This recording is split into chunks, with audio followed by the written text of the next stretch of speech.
Amém? Vamos abrir em Abacuque, capítulo 3. Diz assim: tenho ouvido, ó Senhor, as tuas declarações, e me sinto alarmado.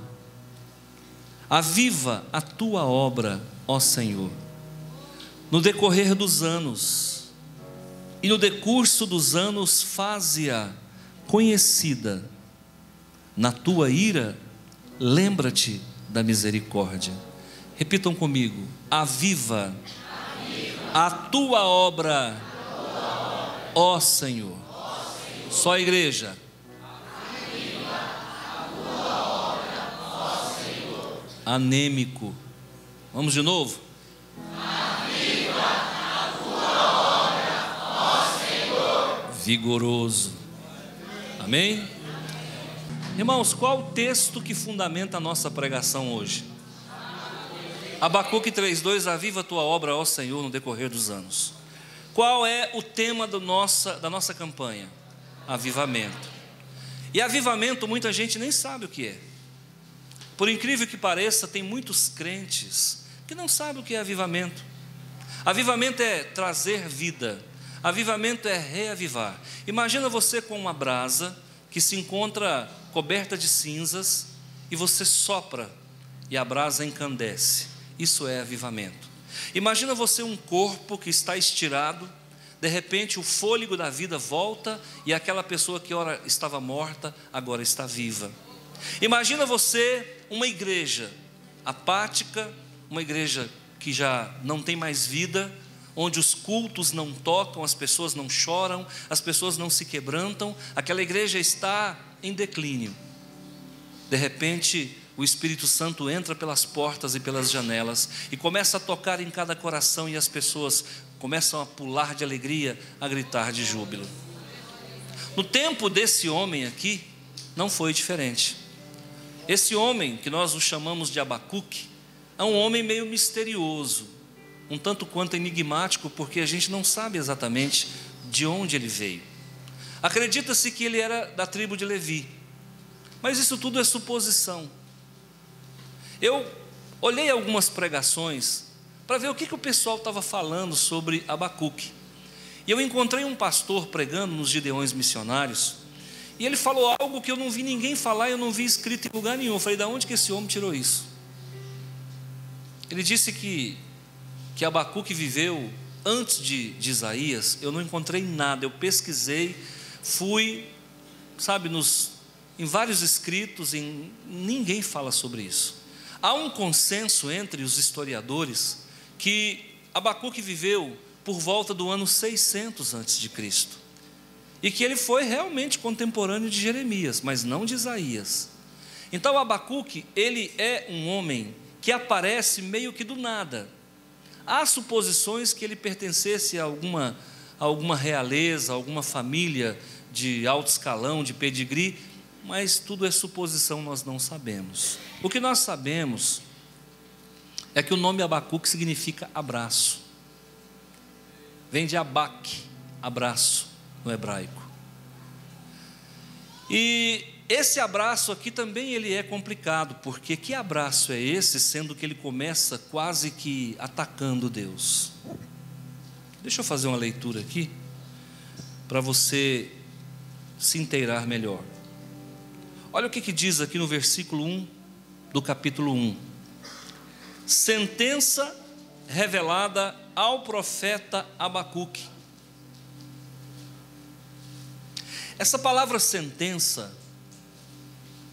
no hebraico, ela tem um significado um pouco mais diverso, mais diversificado. A palavra sentença aqui é peso.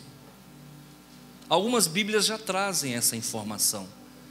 Peso revelado ao profeta Abacuque. Gente, muitas vezes a manifestação, a comunicação de Deus para conosco é um peso. É pesado, irmãos. Nós, na nossa ignorância, na nossa materialidade, nós não conseguimos suportar o que vem de Deus. Então, o que Deus vai trazer para Abacuque é muito mais do que uma sentença, é algo muito pesado. E o profeta se dirige a Deus com uma certa arrogância, e baseado nisso aqui, São Jerônimo, que é um dos santos da Igreja Católica, e para nós é um homem de Deus, com certeza. São Jerônimo foi muito importante na história da igreja, principalmente da igreja pós-nicena. São Jerônimo, ele fala o seguinte, que Abacuque lutou com Deus, e o abraço aqui é um abraço de luta corporal. Eu não sei se foi o Espírito Santo que revelou isso para ele, mas é interessante porque ele está bravo com Deus aqui, e ele fala assim: até quando, Senhor, clamarei eu e tu não me escutarás? Ele está falando, Deus não responde, parecido com a nossa vida. Quantas vezes a gente vai para a oração, ora e o milagre não acontece, Deus parece que não ouve. A impressão que temos é que Ele virou as costas para nós e nós estamos sozinhos na chapada. O profeta está vivendo essa realidade, não é diferente de nós. E aí então ele vai para Deus e fala: gritar-te-ei, violência, e não nos salvarás? Deixa eu explicar uma coisa para você aqui. A Bíblia, ela, dentre os estilos de linguagem que compõem o escrito bíblico, nós temos a prosa e nós temos o verso. Isso aqui não é poema. Nós temos o poema e a prosa. Isso aqui não é poema, isso aqui é prosa. Prosa é uma conversa assim franca. Aqui o profeta começa com um salto alto, e ele vai para falar com Deus de uma forma um tanto quanto arrogante, como se fosse um líder de um sindicato, procurando o maioral e se expressando de forma um pouco até agressiva. Até quando, Senhor? Como é que é? O Senhor tem que dar uma explicação. Quando você pega, lá no final, já não é prosa mais, é poema. O Abacuque foi quebrantado. Deus, no livro de Abacuque, quebranta o profeta. E aqui, ele vai conversar com Deus agora de uma forma bem diferente. Você vai perceber que lá no final, Abacuque então começa a falar de uma forma poética: ainda que a figueira não floresça, e não haja fruto na vide, e o produto da oliveira minta, e os campos não produzam mantimento, as ovelhas sejam arrebatadas do aprisco, e nos currais não haja gado, todavia eu me alegro no Senhor. Exulto, Deus da minha salvação, o Senhor Deus é a minha fortaleza, e faz os meus pés como os da corça, e me faz andar altaneiramente. Mudou, hein? Cadê o Abacuque cheio de bravata? Agora nós temos um Abacuque quebrantado. Essa é a nossa vida, irmãos. Muitas vezes nós vamos falar com Deus como se Deus tivesse a obrigação. Deus não deve nada para ninguém. Como se Deus tivesse que responder da forma que a gente quer. E no entanto o próprio Deus aceita esse desafio quando ele parte de um coração sincero. Eu, na minha humanidade, muitas vezes já me magoei com Deus, muitas vezes já esbravejei, muitas vezes já fiz perguntas, e pasmem, todas as vezes eu terminei como Abacuque terminou, dizendo: Pai, Tu sabes todas as coisas, Pai, Tu és maravilhoso, Pai, eu não sou merecedor do Teu amor, da Tua misericórdia. Porque Deus aceita o filho rebelde, e Deus ama também aqueles que ainda não são doces, mas Ele se preocupa com você, Ele se importa contigo. No capítulo 3, então, o profeta do abraço está preocupado porque a religiosidade judaica está aos frangalhos. O povo está frio, o povo não quer ir para o templo, o povo está oferecendo sacrifício sem valor. Esse povo não tem vida de oração mais, a ponto de Deus há pouco ter dito: se o meu povo que se chama pelo meu nome se humilhar, orar e me buscar e se converter dos seus maus caminhos, então eu ouvirei do céu, perdoarei os seus pecados e sararei a sua terra. O próprio Deus vai falar olha, buscar-me-eis e me achareis, quando me buscardes de todo o coração, serei achado de vós e farei mudar a vossa sorte. Ele está preocupado conosco sim, com a nossa frieza. Deus está preocupado sim da forma como nós estamos andando. Deus se entristece quando nós entramos no nosso carro e colocamos um modão para tocar no nosso toca-fita. Deus se preocupa sim quando a gente se depara com a tela de televisão e a programação, irmãos, ela é chula. Isso é frieza espiritual, porque aquele que vive no temor do pecado não se depara com o pecado, não se detém no pecado.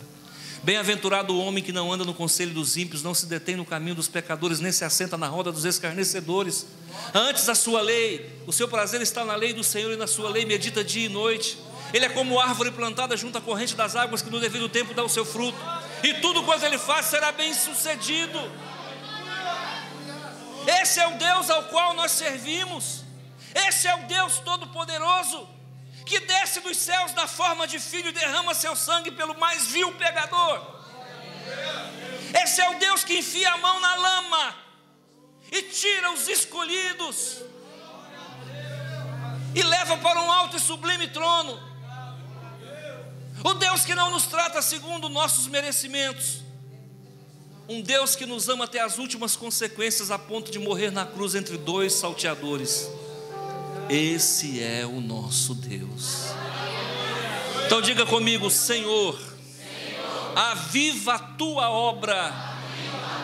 Senhor, aviva a tua obra. É desejo seu? Quer que eu pare? Quem quer que eu pare, diga amém. Nossa, só uma criança que quer que eu pare. Quem quer que eu continue, diga: Deus seja louvado. Deus seja louvado. O profeta Abacuque, então, irmãos, ele está tratando de um assunto sério. E nós aqui, nos 8 dias de avivamento, estamos tratando de um assunto sério. Quando nós começamos a campanha, a igreja estava anêmica. A igreja estava desfigurada. O pessoal estava macambúzio. Estava todo mundo ensimesmado, entristecido. E hoje eu encontro uma igreja vigorosa. Hoje eu sinto que o céu está aberto. Está aberto ou não está? O céu está aberto. Eu digo para você que os anjos sobem e descem como no Peniel. Eu digo para você que a escada de Jacó está aqui hoje. E olha, eu vou dizer mais para você. Essa semana inteira você vai sonhar com Deus. E eu vou dizer mais para você. O Deus Todo-Poderoso, Ele quer falar contigo. E agora o canal está aberto. Agora as comportas estão abertas. E o rio que nasce no trono de Deus goteja sobre a sua vida. Aviva a tua obra, Senhor. É promessa de Deus avivar a obra, sim ou não? Derramarei água sobre o sedento. Derramarei torrentes sobre a terra seca. Derramarei o meu espírito sobre a tua posteridade, e a minha bênção sobre a sua descendência. E brotarão como a erva, como o salgueiro junto à corrente de águas. Isaías 44:4. É promessa de Deus, sim ou não, igreja? É desejo do homem, sim ou não? Como suspira a corça pela corrente das águas, assim por ti suspira minha alma, ó Senhor.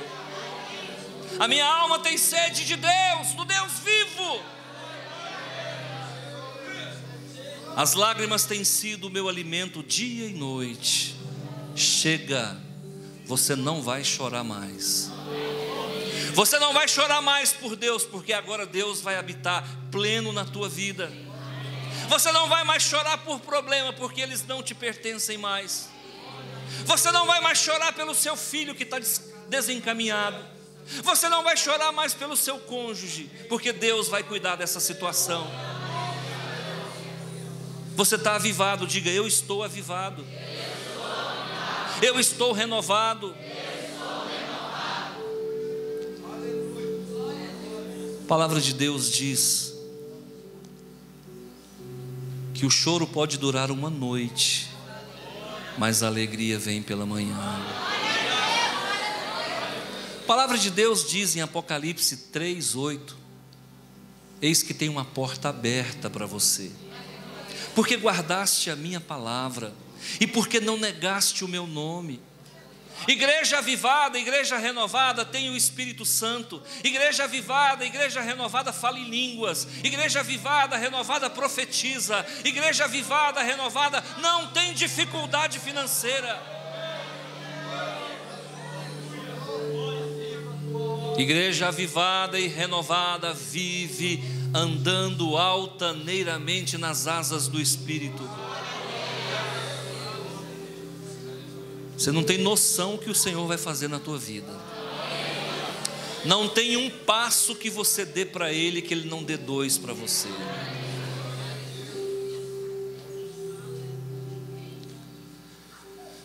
Eu me lembro uma certa feita, o irmão chegou na igreja tão sofrido.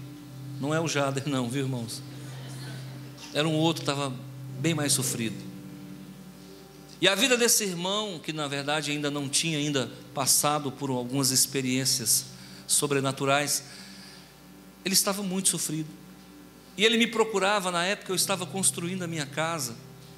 Ele ia para lá para a construção, e ali ele chorava igual uma criança, vencido, derrotado, traído por aqueles que supostamente eram seus amigos.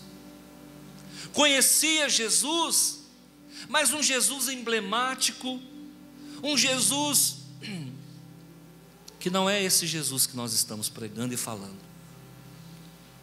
E eu acompanhei esse irmão, eu intercedi por ele, eu participei da dor dele, do sofrimento dele.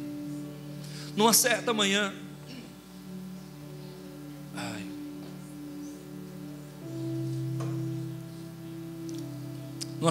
minha esposa tinha viajado, eu não me lembro onde ela foi. Estava eu e a Camila em casa. Nós ainda morávamos perto da FESURV nessa época. E eu levantei para orar, como de costume. Eu sei quando o Espírito Santo está chamando para orar. Eu fui. Sentei no sofá, a Camila continuou no quarto dela e fui orar. Lá pelas tantas da oração, o Senhor me traz a imagem dele. Quem é intercessor sabe do que eu estou falando. E eu comecei a interceder por esse irmão.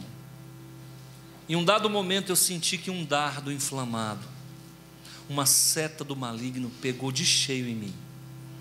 E eu comecei a passar mal em cima daquele sofá, sentado.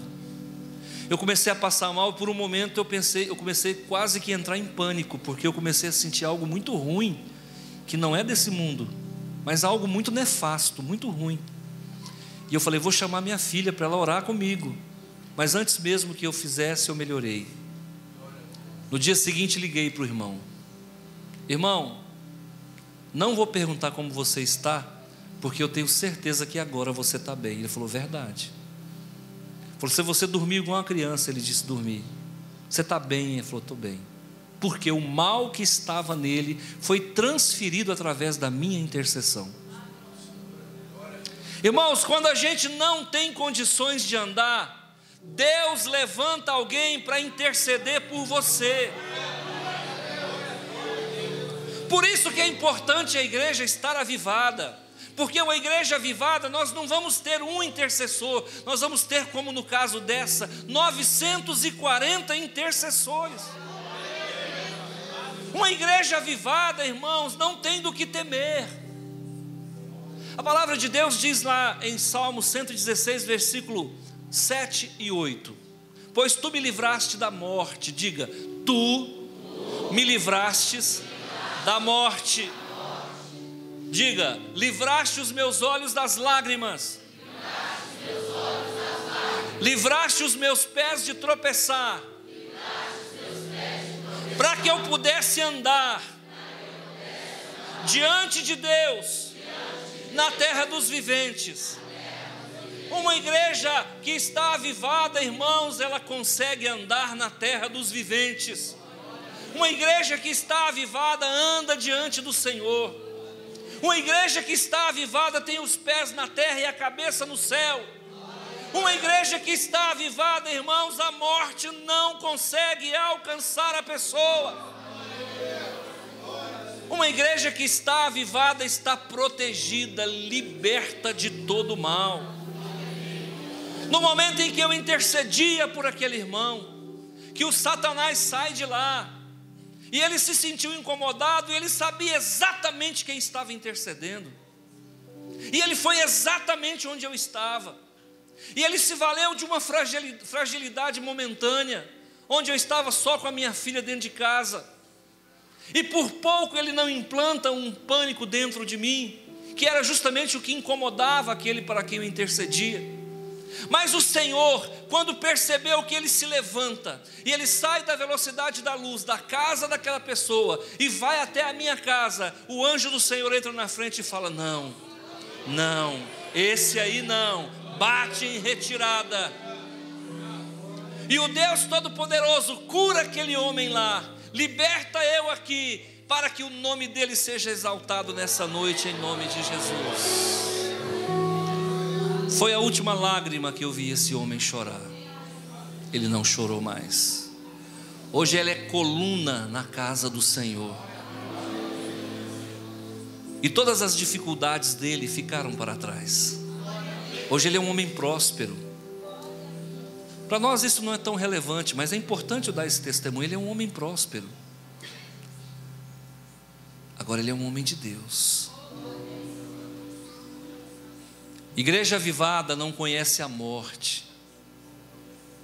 Quando você encontra um crente frio, é porque ele negligenciou a importância do Espírito Santo. Eu tenho o privilégio, embora não seja melhor do que ninguém, eu tenho o privilégio de dizer: eu conheço o Espírito Santo. Não porque ele me escolheu, não porque a gente tem uma relação, porque um dia o Senhor me permitiu ver o Espírito Santo. Eu vi, e Deus sabe que eu não estou mentindo. Ele se apresentava dentro da minha casa sobre a vida de um homem de Deus. Eu não vou entrar em detalhes. E eu estava lá na construção, construindo aquela casa, e me deu uma inquietação, eu queria ir embora, mas eu estava preso a alguma situação que eu não conseguia sair da construção. E foi me dando uma inquietação, e eu não conseguia mais ficar ali, até que eu entrei no carro e saí correndo e fui para encontrá-lo, porque ele tinha chegado de viagem. Quando eu entrei dentro da casa, eu já entrei chorando, aos prantos.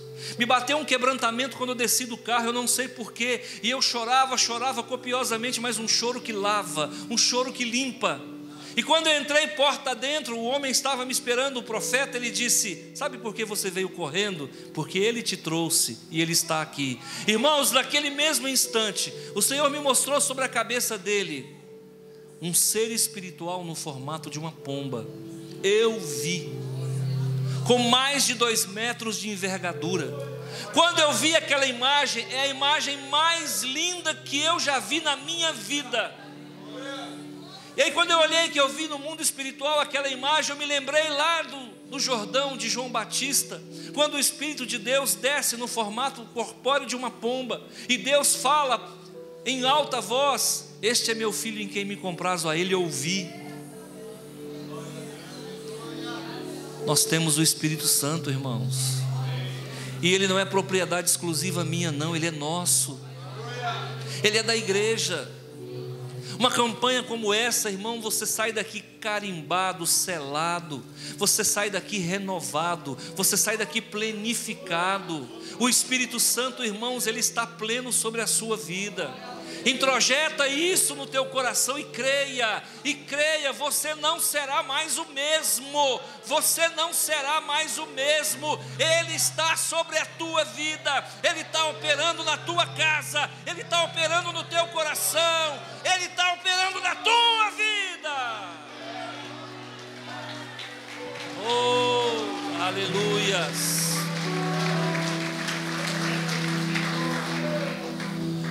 O Senhor manda falar para uma pessoa que está muito abatida aqui. Existe uma mulher que está abatida. Levanta a cabeça. Eu sei quem é, mas eu não vou dizer quem é. Eu não quero constranger. Levanta a cabeça, mulher. Você veio para ficar. Levanta a cabeça. As lágrimas acabaram, não te pertence mais. É novo tempo, é nova vida. Se eu pedir para levantar 10 pessoas que receberam muito de Deus aqui dentro, vão se levantar 100. Não olha para trás, o que ficou, ficou. É novo tempo, é nova história. A dor não te pertence, você agora é propriedade exclusiva do Senhor Jesus. Essa campanha vai renovar a tua fé, você não tem noção. Você não estava tendo ânimo para levantar, agora você vai levantar de um pulo. Você ia para o trabalho se arrastando, agora você não vai mais se arrastar. Você voltava para casa num cansaço mórbido, agora você não vai ter mais, porque haverá em você um novo espírito, uma nova vida, um renovo de fé, uma alegria contagiante. Isso é avivamento, isso é transbordamento. Pastor, o que não é avivamento, pastor? Barulho não é avivamento. No avivamento tem barulho, mas o barulho não é o avivamento.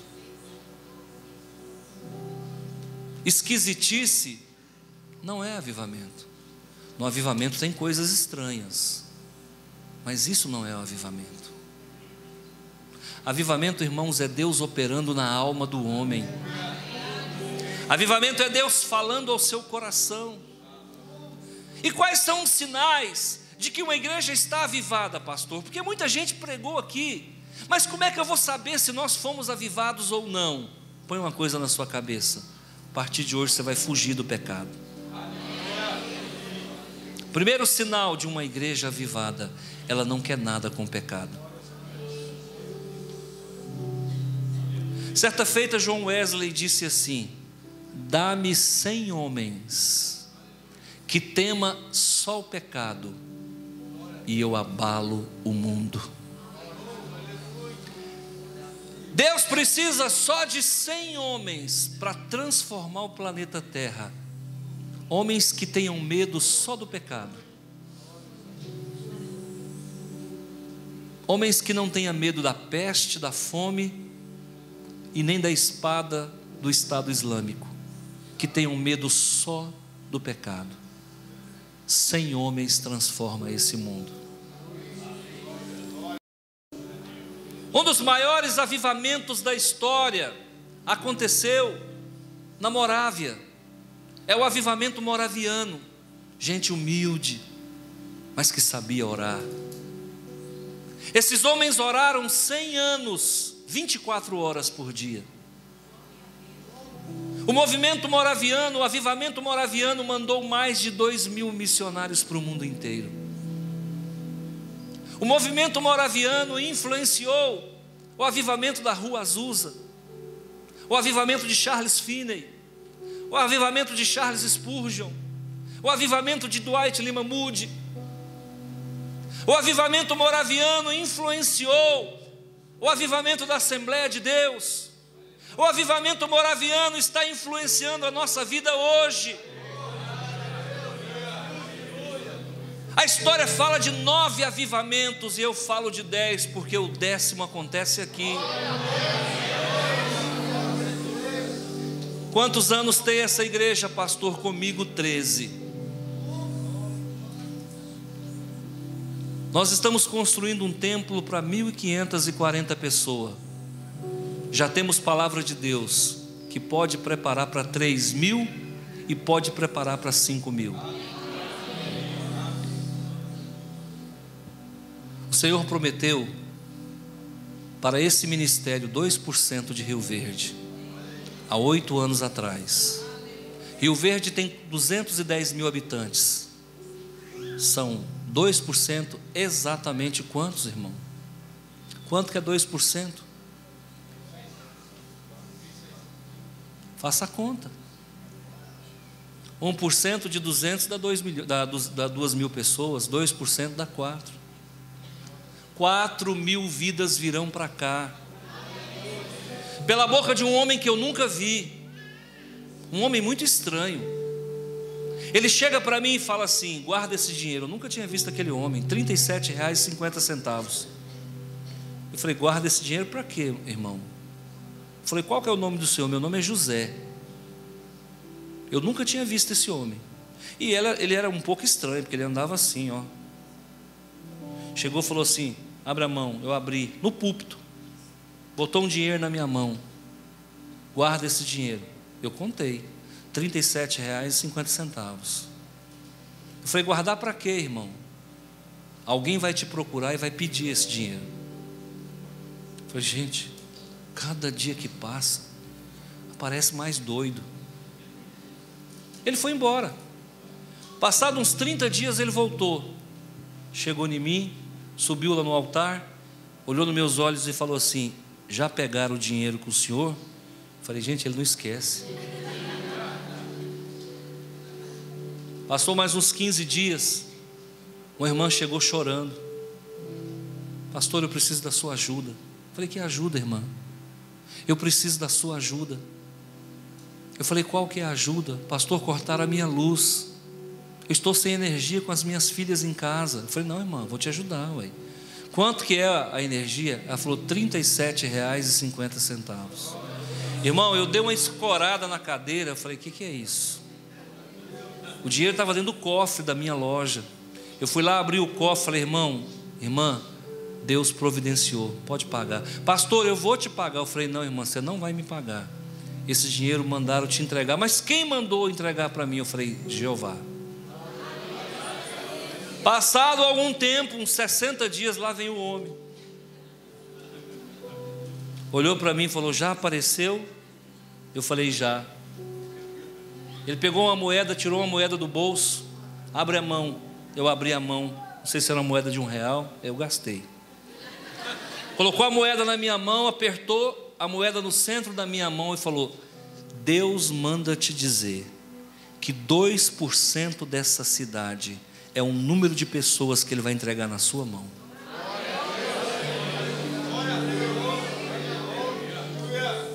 Se 2% é um número, é o percentual, 0,5% já está aqui. 1.000 pessoas.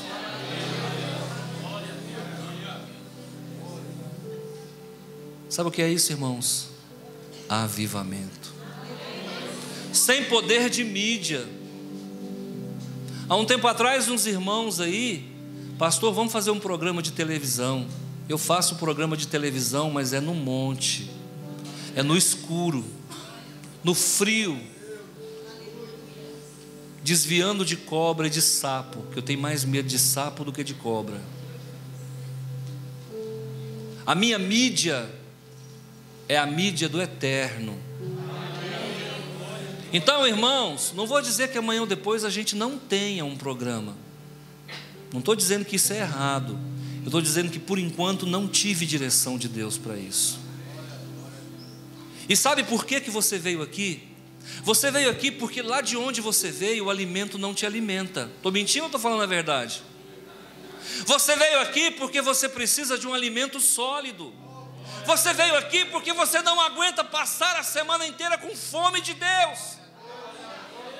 E agora a fome de Deus que você tem não é a fome da desnutrição, mas é a fome do querer mais, mais, mais, mais, mais, mais de Deus. E eu digo para você: se preparem, mulheres. O Senhor está falando comigo. Ele vai levantar umas mulheres aqui como missionária. Ele falou para mim. E Ele disse para mim: dá atenção para elas. Eu vou levantar um grupo de mulheres nessa igreja. E essas mulheres têm coragem de pregar o Evangelho. Você sabe que eu estou falando com você. As mulheres que estão chamadas por Deus sabem que eu estou falando com elas. Não tenha dúvida. Nós vamos ganhar o estado de Goiás. Nós vamos ganhar o estado de Goiás. Qual a mulher que tem coragem? Vem aqui na frente. A mulher que vai pregar a palavra, vem aqui. Deixa eu me sentir mentiroso. Vai, vem aqui. Deus está comigo ou não está comigo? Vem aqui. Vem aqui. E não vem na emoção não, vem sabendo que é Deus quem te chama. Pode vir aqui, mulher. Tem obra de Deus para você fazer nessa igreja. Agora escuta o que eu vou falar. Liderar mulher não é coisa fácil não. Trenzinho complicado é mulher. Não estou brincando não, estou batendo. Agora vocês vão ter que aprender a obedecer. Quem não é ovelha não pode ser pastor. Quem não aprendeu a ser liderado não pode liderar. O Senhor está falando para mim que vai ter um culto de mulheres como nunca teve. Eu relutei até ontem, mas hoje eu estou dizendo para vocês: haverá cultos de mulheres nessa igreja. Vai vir mulher de tudo quanto é lado. E aqui vão se levantar algumas missionárias, algumas pastoras, que vão sair de Rio Verde e vão pregar nos interiores de Goiás. Se nada disso acontecer, me chamem de mentiroso. Eu estou colocando a minha cabeça na guilhotina. Deus fala. Deus fala. Deus fala. Deus fala.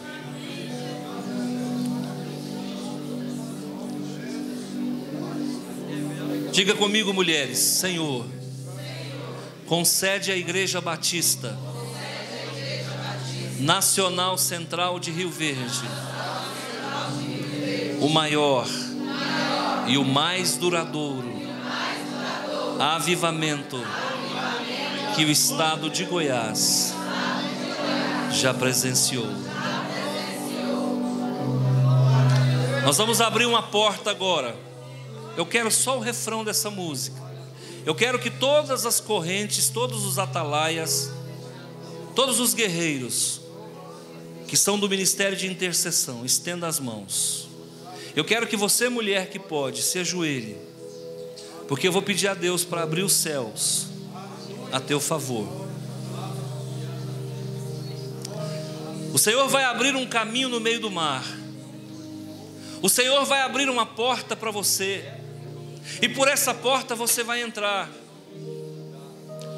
Dá a mão aqui, irmã. Aquele dia que a senhora falou comigo, na hora eu não te falei nada. Depois o Eterno falou comigo e Ele disse: é para criar esse grupo. Nós vamos criar esse grupo. Prepara. A igreja fica em espírito de oração. Nós precisamos do Espírito Santo aqui agora. Halamá, Soremanai.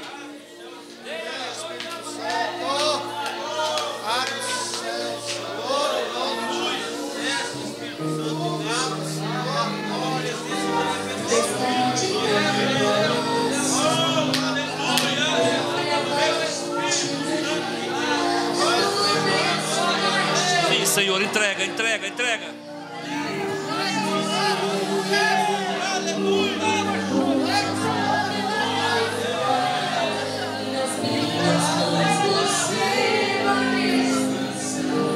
A igreja, só a igreja. As portas vão se abrir, só você.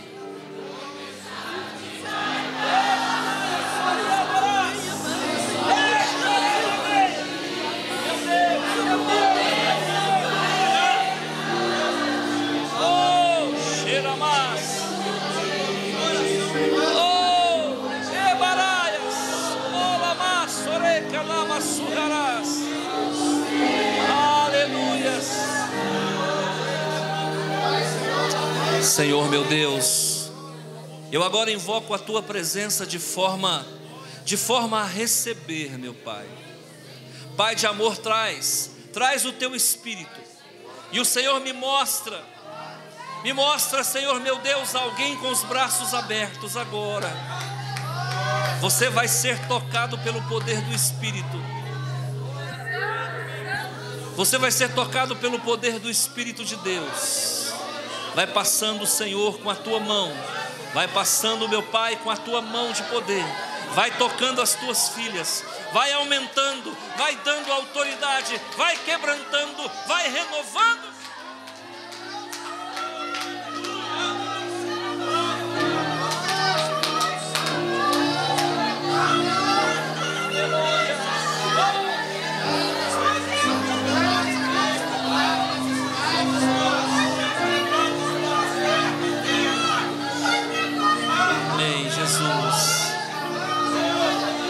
As portas vão se abrir, a tempestade vai passar.